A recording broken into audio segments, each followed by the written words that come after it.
যে ভিডিওটি দেখছেন তা একজন নারী সংবাদ উপস্থাপিকা, যিনি দীর্ঘদিন ধরে ৭১ টিভিতে চাকরি করছিলেন।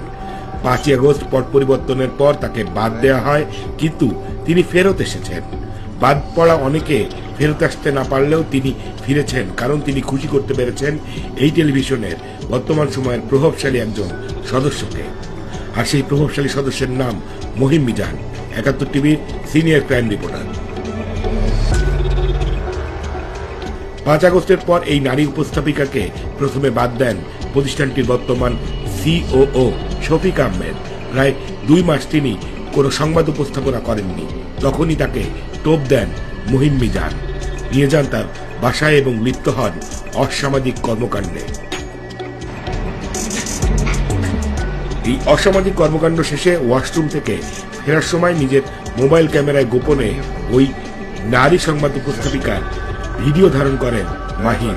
পরে এই ভিডিও দেখিয়ে তিনি বিভিন্ন সময়ে ওই নারী উপস্থাপিকাকে ব্ল্যাকমেইল করে আসছেন। শুধু তাই নয়, নিজের ক্ষমতা জাহির করার জন্য এই ভিডিও মাহিম মিজান তার বেশ কয়েকজন বন্ধুর কাছেও পাঠিয়েছেন। এই ভিডিও দেখে মহিমের ঘনিষ্ঠরা নিশ্চিত করেছেন পুরুষ কণ্ঠস্বরটি মহিম মিজানের। তোমার ফোন আছে? জসিম ড্রাইভার জসিম আজাদ, ধরো এই যে সারাদিন এই কাছে। কণ্ঠস্বরটি যে মহিম মিজানের সেটা আরো একটি প্রমাণ ইউটিউবে থাকা মহিম মিজানের ৭১ টিভিতে করা বিভিন্ন রিপোর্টের কণ্ঠ এবং নারী প্রেজেন্টারকে ঘরে ডেকে নিয়ে গোপনে ভিডিও করার সময় ব্যাকগ্রাউন্ডে থাকা কণ্ঠটি শতভাগ মিলে গেছে। দুটি অডিওই পাশাপাশি শুনলে পরিষ্কার বোঝা যায়।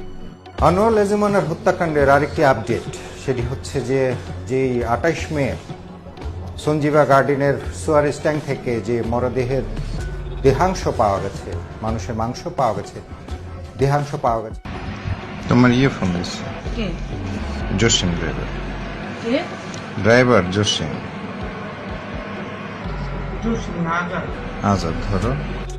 অপরাধী যেমন তার অপরাধের প্রমাণ রেখে যায়, ঠিক তেমনি মহিম মিজানও এই ভিডিওতে নিজের চেহারা না দেখালেও তার অপরাধের একাধিক প্রমাণ রেখে গেছেন।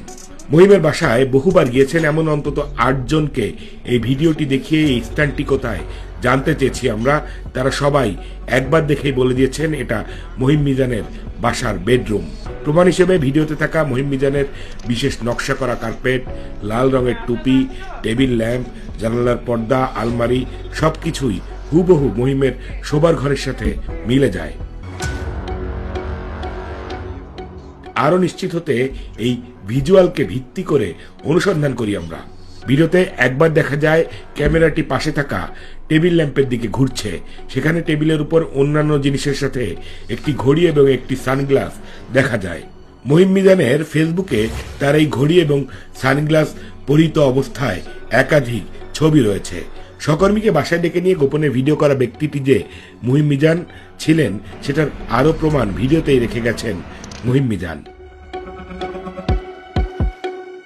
ভিডিওতে দেখা যায় একটি হাত এসে টেবিলের উপর থেকে এসির রিমোট নেয়। হাতটি যদি লক্ষ্য করেন দেখবেন বুড়ো আঙ্গুলের নখের অংশটি অন্য আর ১০ জনের মতো নয়। এই অংশটি একটু ছোট এবং খর্বাকৃতির। চলুন আমরা মহিম মিজানের ফেসবুক থেকে পাওয়া ছবি থেকে তার হাতের বুড়ো আঙ্গুলের নখটি পর্যবেক্ষণ করি। দুটি ছবির বুড়ো আঙ্গুলের নখের অংশটি দেখলে নিশ্চিত হওয়া যায় এই দুটি হাতই একই ব্যক্তির। এবার নিশ্চয়ই কারোর সন্দেহের অবকাশ থাকছে না, এটা মহিম মিজান। বিয়ে না করে বছরের পর বছর ধরে বিভিন্ন নারীকে প্রলোভন দেখিয়ে আপত্তিকর কর্মকাণ্ড করে আসছেন তিনি। আমাদের হাতে নিশ্চিত তথ্য আছে, দুটি টেলিভিশনের ২ নারী রিপোর্টারকে বিয়ের প্রলোভন দেখিয়ে মহিম তার বাসায় এনে দিনের পর দিন বিনোদন নিয়েছেন। এই ২ নারী তার ঘনিষ্ঠজনদের বলেছেন, পরে তারা জানতে পেরেছেন মহিম মিজান তাদের বিশেষ মুহূর্তের ছবি এবং ভিডিও করে রেখেছেন। তাই প্রতারণা করলেও এ দুজনই সম্মানের ভয়ে বিষয়টি নিয়ে শোরগোল করেননি। বিশেষ করে গত সরকারের সময় আলোচিত কুখ্যাত ডিআইজি হারুন তার বন্ধু হয়, সবাই তাকে ভয় পেত। জেনারেল আজিজের সাথেও ছিল তার গলায় গলায় পিরিত। ঢাকার কয়েকজন সাংবাদিক জানিয়েছেন, গত সরকারের সময় এসএটিভির এক নতুন রিপোর্টারকেও মহিম একইভাবে ট্র্যাপ করেছিল। একবার সেই মেয়েটিকে বেশ কয়েকদিন ধরে পাওয়া যাচ্ছিল না। পরে পুলিশকে অনুরোধ করে মোবাইল লোকেশন দেখে জানা যায় মেয়েটি মহিম মিজানের বাসায় আছে। সেই মেয়েটিকেও পরে বিয়ে না করায় মেয়েটি দুঃখে কষ্টে মিডিয়ায় ছেড়ে দেয়। অন্য আরেকটি উঠতি রিপোর্টারকে গর্ভবতী করার পর মহিমার তাকে বিয়ে করেনি। সেই মেয়েটিও বিয়ের আসর থেকে মহিমের বাসায় চলে আসার পরও তাকে গ্রহণ করেনি মহিম।